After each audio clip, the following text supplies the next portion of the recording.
Waqt il-pandemija tal-coronavirus, il-Partit Nazzjonalista kompla jiġbor il-flus.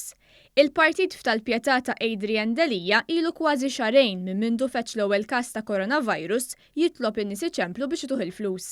Dan sar fi sfond tal-problema kbira ta' dejn li għandu l-Partit Nazzjonalista. Beks uffiċjali tal-partit kienu qalu li l-Partit ta' Delija għandu mal-34 miljun euro f'dejn.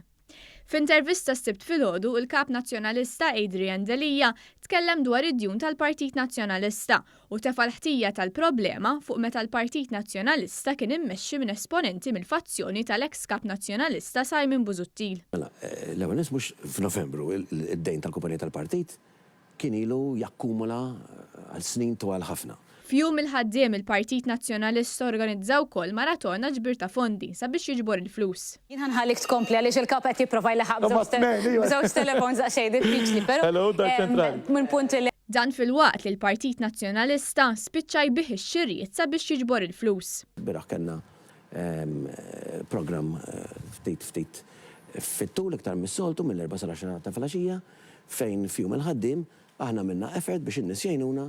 Intant mistoqsija la propju issa preżenta mozzjoni li permezz tagħha l-Oppożizzjoni baqgħet tattakka ftehim li jolqot l-Isptar Ġenerali ta' Għawdex u l-Isptar ta' Kering Rek f'Malta f'dan il-mument sensittiv Delija wieġeb hekk. L-ewwel nies aħna ma niddeċidux it-timing aħna. Il-Partit Nazzjonalista preżenta l-mozzjoni ġimgħa ilu u għażel hu propju dan il-mument fejn is-servizzi tas-saħħa f'pajjiżna għaddej minn ċirkostanza straordinarja minħabba l-imxija tal-coronavirus.